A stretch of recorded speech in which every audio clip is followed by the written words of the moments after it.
eu cu Veronica nu am plecat de aici. Veronica a rămas în spate aici. Da, în Eu cuietă. eram jos cu pana. Atunci, bine, stai așa. Deci tu zici că te-ai urcat în asta, da?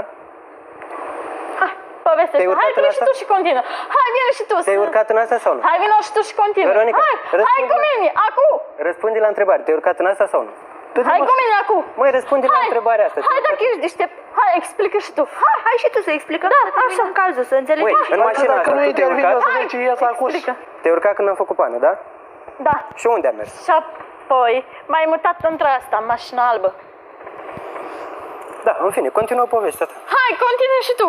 Păi eu ți-am Și zis. tu știi. Tu stai retras, Reddit. Râdi că o să râzi tu acum, imediat.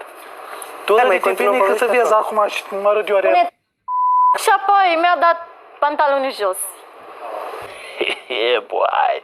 Ce ați făcut voi doi, Veronica, cât ți-a dus omul cu pana? Am cuiet mașina Da? și am țipat. Ce ai țipat? Până îmi dă voie să mă duc acasă. I-am zis, hai acum acasă.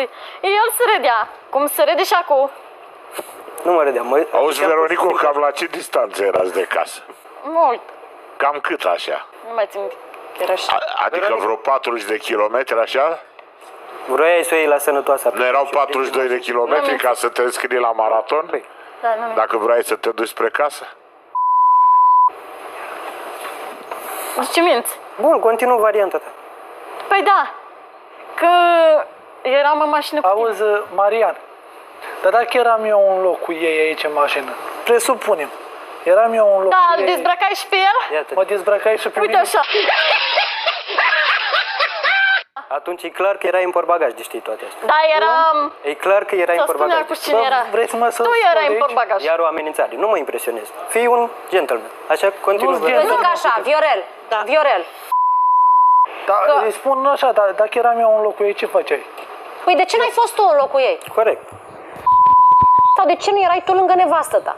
De ce erai aia singură pe niște câmpuri la 60 de km Păi da, de de casă? ce? Păi de ce? Te întreb eu pe Întrebați, tine. de ce, doamnă? Pe cine să întreb? Uite, ies aici, de față, parcă ăștia buni dați la altceva. Dar, Bă, dar eu nu cu spun, zelul nu, eu nu te amenez, zic acum. Acum vrei tu să mă iei de femeie. La pachet. Aha.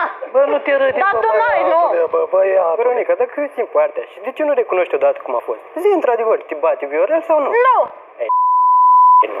În fine, Păi o mergi să o acum, vedem asta. mergi cu mine să Ia să faci văd. acum. Am vânătaie, n-am nicio vânătaie. Păi de 3 săptămâni s-o fi trecut. Nu, nu m-a bătut. Decât de 2 ori. Atâta. Ok, să